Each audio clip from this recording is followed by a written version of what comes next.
Bonjour à tous, on se retrouve pour une nouvelle vidéo sur la chaîne Texama, cette fois-ci pour un nouvel épisode de Questions Tech, l'émission où je réponds à vos questions tech.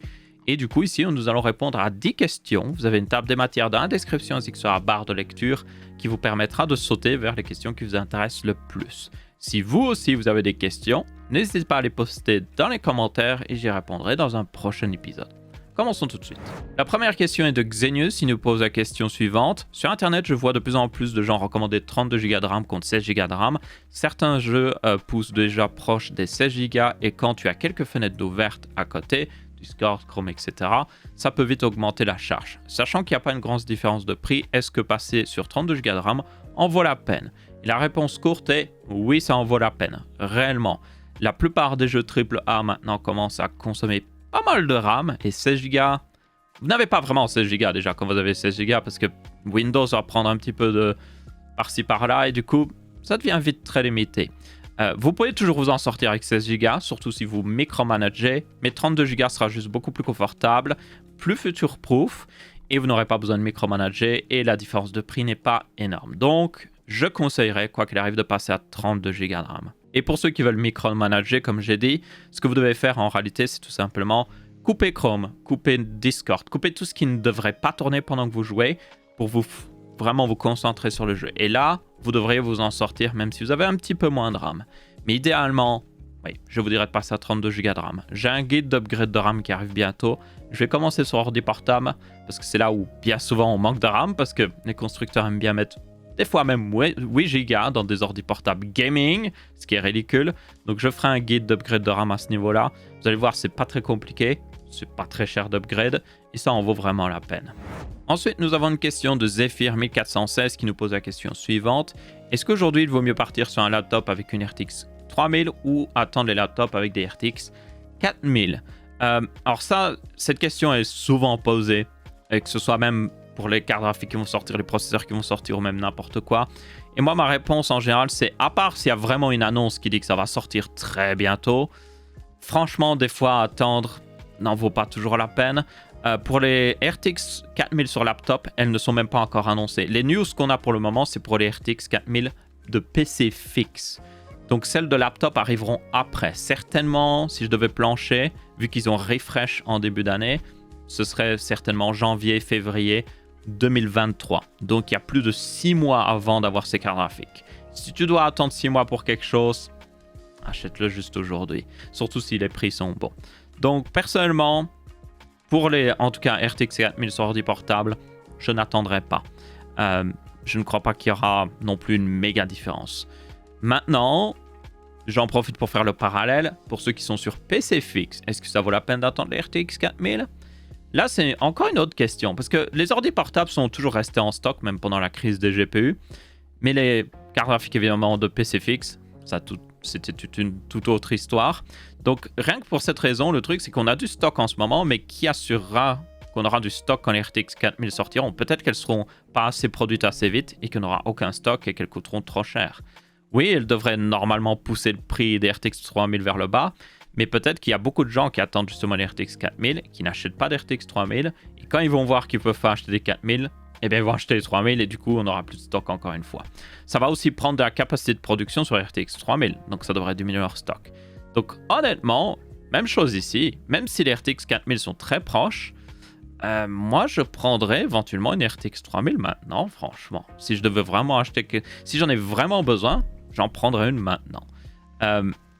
Surtout si vous prenez plus au milieu de gamme ou même un peu haut de gamme.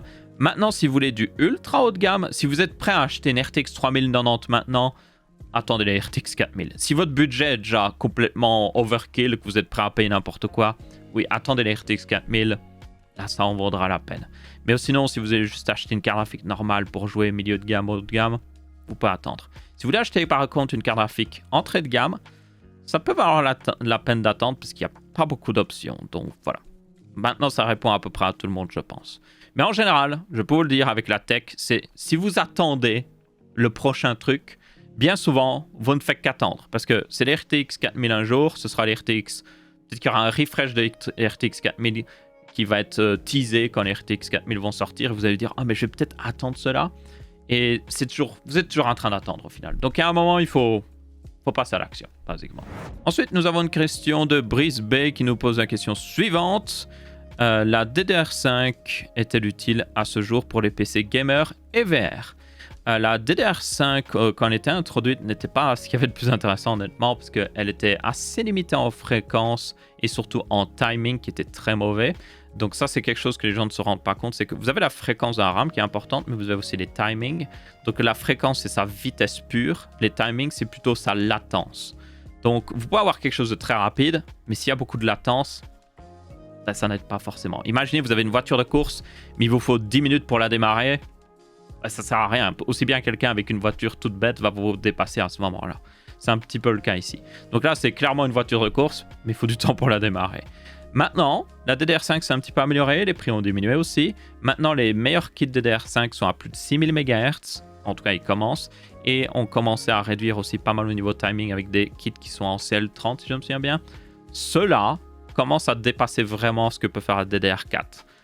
Après, c'est assez niche. Il faut le régler correctement dans la carte mère et tout. Donc, pour le moment, oui, ça peut profiter dans certains jeux. Vous pourriez vraiment avoir un gain de performance, surtout avec un processeur qui en a réellement besoin, un Core i9 par exemple.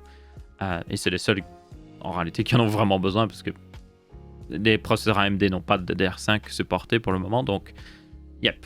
À part pour ce genre de processeur, prenez juste de la DDR4. Le truc, c'est que c'est toujours comme ça que vous devez le voir. C'est l'argent que vous économisez en prenant de la DDR4 versus de la DDR5. Vous prenez cet argent, vous le remettez dans la carte graphique, vous aurez plus de performance. Donc, c'est ça que je ferais personnellement. Mais si vous êtes déjà au top, est-ce que vous avez déjà un Core i9, vous avez déjà la plus grosse carte graphique possible? Oui, et là, à ce moment-là, la DDR5 vous profitera. Ensuite, nous avons une question de Valentin qui nous pose la question suivante. Pourrais-tu nous expliquer tous les types de câbles USB type C? Alors, j'ai dit d'ailleurs USB type C. On va commencer par là. L'USB a différentes normes. Ces normes définissent la vitesse et les fonctionnalités que supportent les câbles USB. Mais vous avez aussi le connecteur USB. Donc vous avez 3 types de connecteurs utilisés pour les PC fixes, on va dire. Vous avez le type A, qui est le classique que vous connaissez bien. Vous avez le type B, qui est celui souvent utilisé sur les imprimantes, qui a une forme un petit peu étrange. Et puis vous avez le type C. Le type du connecteur n'affecte pas forcément sa vitesse. Oui, certains types supportent de plus haute vitesse. Le type C peut supporter une norme qui donnera de meilleures vitesses. Mais ça ne veut pas dire forcément que vous avez ces meilleures vitesses sur le câble. Il existe des câbles USB type C qui sont limités à de l'USB 2.0. Donc les vitesses de l'USB 2.0. Donc ça veut dire que là, dans ce cas-là, pas beaucoup d'intérêt. Maintenant, vous avez les normes. Et là, les normes, c'est un peu le bordel. Donc vous avez l'USB 2.0, vous avez le 3.0 et vous avez aussi le 3.2 Gen 1 et le 3.2 Gen 2 qui sont deux normes. Donc le 3.2 Gen 1 va jusqu'à 5 Go à la seconde, 5 gigabits, et vous avez le 3.2 Gen 2 va du 10 gigabits à la seconde. Le mieux, si ça veut rien dire, ces normes-là, regardez la vitesse qu'ils supportent maximum. 5 Go, c'est le premier USB qui est sorti 3.0. 10 Go, c'est celui qui est sorti après, qui est un petit peu meilleur. Et puis maintenant, et c'est un petit peu meilleur, vous avez l'USB 4.0 qui arrive, et lui, il peut monter jusqu'à 40 Go à la seconde, puisqu'il supporte aussi le Thunderbolt directement dedans. Et il passe forcément celui-là par l'USB type C, parce qu'il n'y a que le connecteur USB type C qui supporte de telles vitesses. Mais l'USB 3.1 et 3.2 par contre peuvent toujours passer normalement par un connecteur de type A. Donc voilà. Maintenant, on en revient plus au câble. Là, j'ai parlé un peu connecteur et vitesse et tout. Quand vous achetez des câbles, le mieux c'est de regarder s'ils sont certifiés. Le mieux c'est de regarder aussi ce qu'ils supportent. Donc encore une fois, vous pouvez regarder 2 câbles USB type C et vous dire « Oh, mais c'est les mêmes. Ils ont le même connecteur à la fin. » Mais en fait, il y en a un qui supporte peut-être le chargement jusqu'à 100 watts, alors que l'autre ne supporte pas le chargement jusqu'à 100 watts. Parce que vous pourriez vous dire, ah ben si c'est tous les deux des câbles USB type C qui supportent l'USB 3.2 Gen 2, donc une bonne vitesse, ils devraient tous les deux supporter toutes les fonctionnalités qui existent. Mais en fait, non. Il y a vraiment des énormes différences. Donc, yep. C'est le bordel. Je vous le dis, c'est le bordel. Si vous voulez être vraiment sûr de prendre les meilleurs câbles possibles, Prenez ceux qui sont certifiés USB 4.0 ou prenez des câbles Thunderbolt parce que les câbles Thunderbolt nouvelle génération sont en USB type C. Et du coup, vous êtes sûr que là, ils supporteront les meilleures normes possibles. Donc voilà. Mais je vous le dis, des fois, c'est un petit peu n'importe quoi. Ensuite, nous avons une question de Rapstosia. Y a-t-il moyen de changer le refroidissement d'une carte graphique pour un meilleur? Car actuellement, j'ai une RTX 3060 Ti refroidie par un blower. Et c'est un ventilateur qui tourne et qui expulse l'air sur le côté. Et ma carte dépasse parfois les 81 degrés. Pour info, c'est une carte de PC pre-built. Oui, si c'est une blower, c'est pas étonnant. Plus précisément du Acer Predator Orion 3000 avec un 10400F et 16 Go de RAM. Alors, oui, c'est possible de remplacer le refroidissement d'une carte graphique. Maintenant, c'était quelque chose qui était beaucoup plus fait par le passé. Il y avait beaucoup plus de solutions qui existaient. Il en existe toujours, mais honnêtement, pas sûr qu'elle fonctionnera avec des cartes graphiques modernes. Donc le second meilleur choix, honnêtement, c'est le water cooling. Alors, vous n'êtes pas obligé de faire du water cooling custom. En réalité, il y a des solutions de water cooling préfaites. Donc notamment, vous avez NZXT, qui est un kit comme ça que vous pouvez monter sur une carte graphique.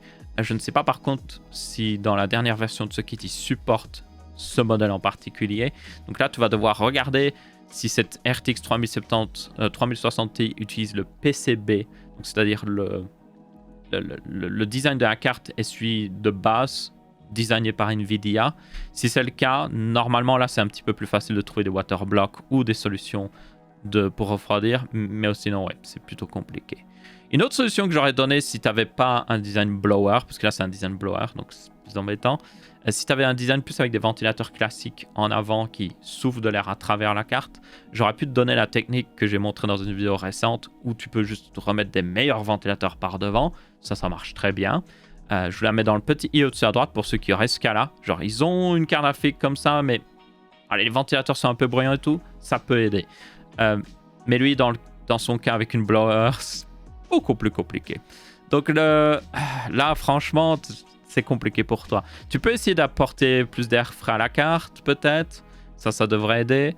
Ou alors, comme je t'ai dit, tu peux regarder au niveau du Kraken G2 de NZXT, voir s'il pourrait passer sur ta carte graphique. Peut-être. Et là, ça pourrait aider énormément. Avec un système de refroidissement liquide, du coup, tout préfait. Mais sinon, c'est plutôt compliqué avec les cartes comme ça. Ensuite, nous avons une question de Chichelure qui nous pose la question suivante. Quel est le meilleur smartphone sur la durabilité, la longévité, tout en ayant une bonne performance, le prix n'étant pas un frein? Alors, si le prix n'est pas un frein, les meilleurs smartphones, en réalité, d'un point de vue longévité et durabilité, ce sont les iPhones, en fait. Ils ont parmi les meilleurs cycles d'update, de mise à jour par Apple, et du coup, ils durent vraiment longtemps. La durabilité, c'est comme tous les autres smartphones, je veux dire. Un smartphone reste un smartphone. Vous avez une énorme plaque en verre sur l'avant, donc si vous le faites tomber, ça risque de casser. Et ça, il n'y a pas d'énorme différence entre la plupart des smartphones.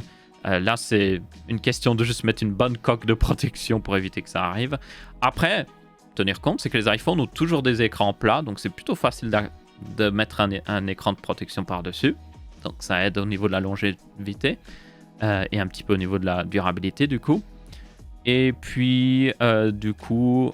Pour le reste aussi, si vous devez réparer un iPhone, c'est pas les plus faciles à réparer, mais il y a énormément de ressources disponibles pour les réparer. Et il y a énormément de petits réparateurs qui existent qui peuvent vous aider à les réparer.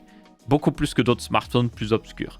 Donc en réalité, le meilleur smartphone, si vous voulez pas trop vous préoccuper de tout ça, ce serait l'iPhone. Maintenant, je pars du principe que tu ne veux pas un iPhone. Quel est le meilleur téléphone Android au niveau de la durabilité? Tu as le Fairphone qui existe. Dans sa version 4.0, qui est un téléphone qui est fait pour être réparé très facilement. Et du coup, là, d'un point de vue longévité, c'est tip top. Ils ont un bon programme de mise à jour, mais c'est pas le meilleur non plus.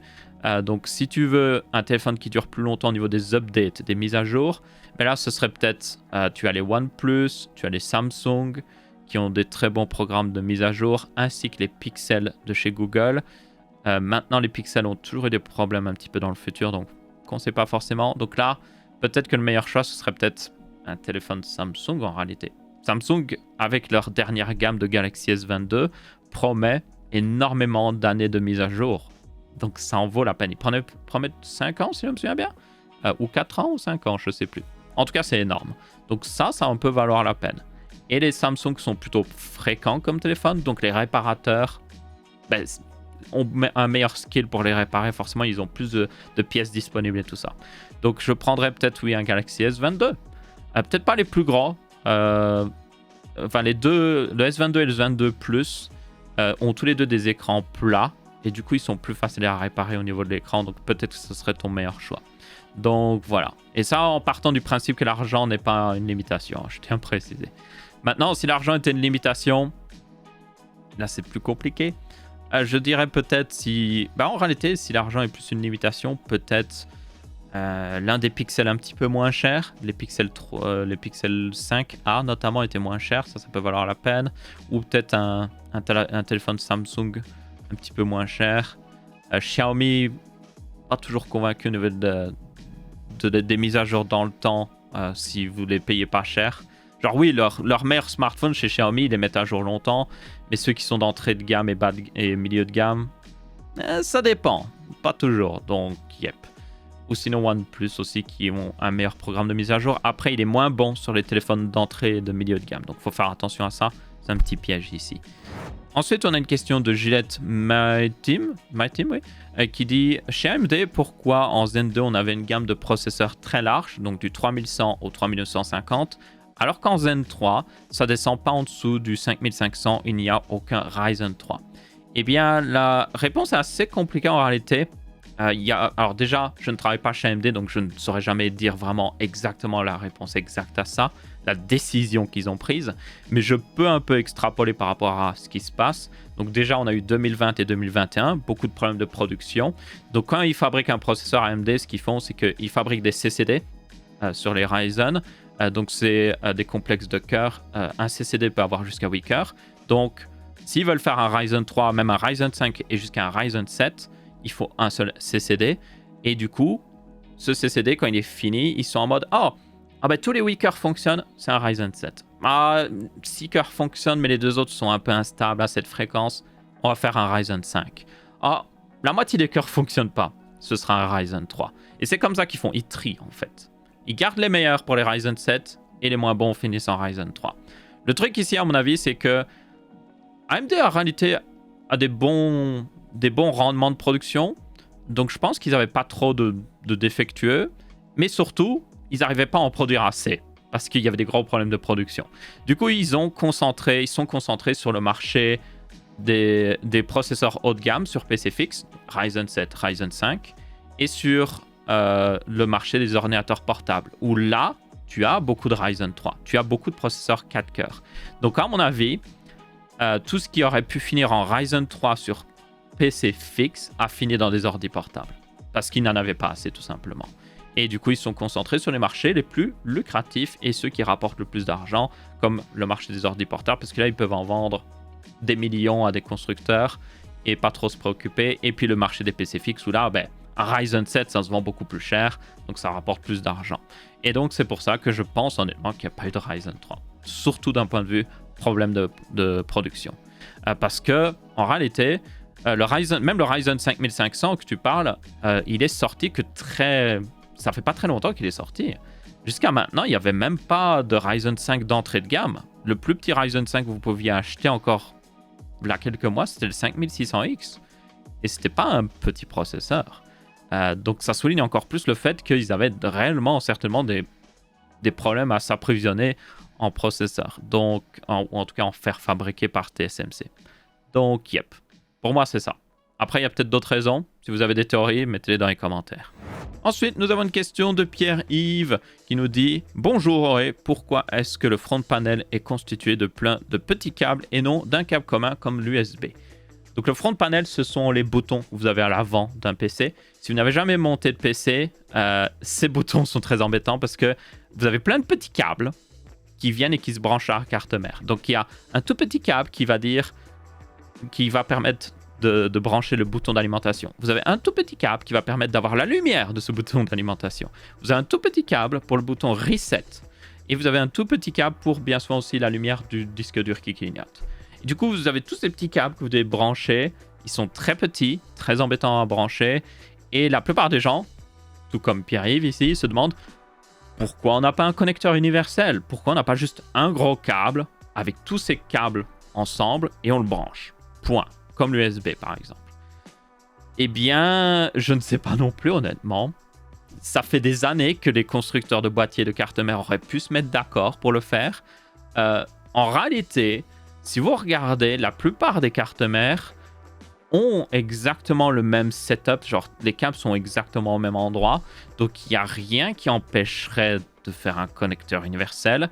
Vous avez certaines marques de cartes mères comme Asus qui fait le Q-connecteur, donc ça vous permet de brancher ces câbles en dehors du boîtier sur un adaptateur. Donc comme ça vous voyez ce que vous faites, c'est très clair. Et puis vous branchez le gros connecteur sur un carte mère, donc ça aide. Maintenant les constructeurs de boîtiers, c'est eux qui devraient faire quelque chose, et pour le et ben, ils font rien. Peut-être que les constructeurs de boîtiers pourraient, eux, inclure des connecteurs pour faire ça. Parce qu'il n'y a pas 300 000 constructeurs de cartes mères. Ils pourraient en faire un pour Asus, un pour MSI et un pour Gigabyte. Ça couvre déjà 80% du marché.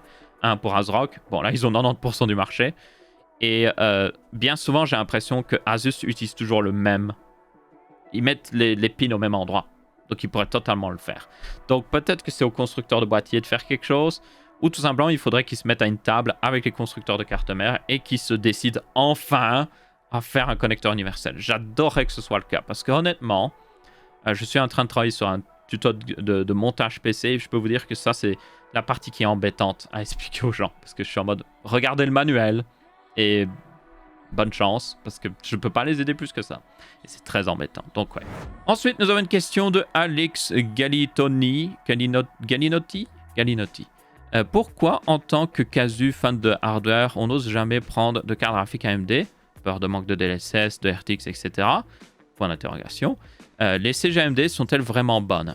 Alors, le truc, c'est que le problème que les gens ne veulent pas de carte graphique AMD remonte à longtemps, en fait. À une époque, les cartes graphiques AMD, et ça fait même pas si longtemps, en réalité, ça fait genre 5 ans, les cartes AMD avaient des problèmes de driver. Genre vraiment. Les drivers n'étaient pas stables. Vous n'aviez pas toujours les meilleures performances dans les derniers jeux qui venaient de sortir. Et vous deviez attendre une mise à jour de driver, qui des fois était buggée en échange.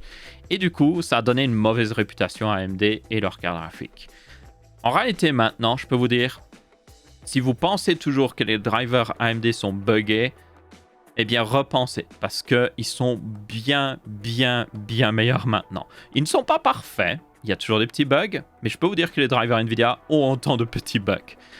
Personnellement, sur mes tables de bench, où je fais tourner les cartes graphiques AMD ou NVIDIA selon les tests, je peux vous dire que la plupart des bugs que j'ai rencontrés, c'était toujours chez NVIDIA. Donc, yep. Donc ça, je pense que ça a contribué. Les gens se sont dit, oh, AMD buggé, j'ai pas envie d'une carte graphique buggée, je veux un truc qui fonctionne. Et ça, c'est certainement quelque chose qui a pas mal refroidi de gens. Surtout les gens qui s'y connaissent au niveau hardware, parce qu'ils se souviennent de cette époque-là, et ils gardent leur expérience personnelle et ils ne la changent pas. Ils ne cherchent pas à savoir si ça a amélioré forcément, et ils continuent avec quelque chose qu'ils connaissent bien. Maintenant, pour ceux qui sont néophytes, qui s'y connaissent pas, le truc c'est qu'il y a une image de marque, forcément. Si vous regardez tous les youtubeurs que vous connaissez, même tous les journalistes tech, bien souvent ils ont tous des cartes graphiques NVIDIA. Et du coup vous vous dites, ah ben ils ont tous une NVIDIA, alors moi aussi je veux une NVIDIA. Ça marche, hein, c'est le pouvoir du marketing. Vous mettez dans les mains de tout le monde un truc, de tous les gens qui ont une influence, et puis les gens vont se dire, ah bah c'est forcément le meilleur. C'est ce que fait un peu LG. Moi je le vois sur les chaînes tech américaines. LG a bombardé de TV les youtubeurs tech, et du coup LG a une méga bonne réputation auprès d'eux, alors qu'en réalité les autres constructeurs de TV arrivent à faire quand même des bons produits. Donc c'est juste pour vous montrer à quel point des fois le marketing ça peut influencer. Donc je pense que ça contribue réellement. Maintenant, il y a aussi oui le problème que les gens des fois veulent quelque chose qu'ils ne vont pas forcément utiliser. Ça arrive très souvent. Et c'est toujours quelque chose que prévient les gens. Quand vous achetez un PC, quand vous achetez même un produit tech, ne pensez pas à prendre quelque chose juste pour quelque chose que vous pourriez utiliser, pour des fonctionnalités que vous pourriez peut-être utiliser, qui sont pour avoir ces fonctionnalités-là. Prenez quelque chose pour les fonctionnalités que vous savez que vous allez utiliser. Donc quand vous choisissez une carte graphique, est-ce que vous allez utiliser RTX? Oui? Non? Non? Bah honnêtement, prenez une carte graphique AMD, hein. Parce que vous allez dire, ah oui, mais il n'y a pas de DLSS.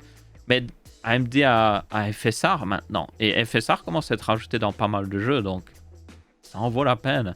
Et puis aussi, le truc, c'est que DLSS est une technologie vraiment géniale. Personnellement, j'ai déjà dit plein de fois, DLSS, FSR et toutes les technologies d'upscale d'image, moi, c'est ce que j'adore le plus dans les dernières cartes graphiques qui sont sorties. Mais si vous venez d'acheter une carte graphique, est-ce que vous en avez vraiment besoin tout de suite? Et ce ne sera pas supporté dans tous les jeux. Donc peut-être que d'ici quelques années, FSR va prendre le dessus.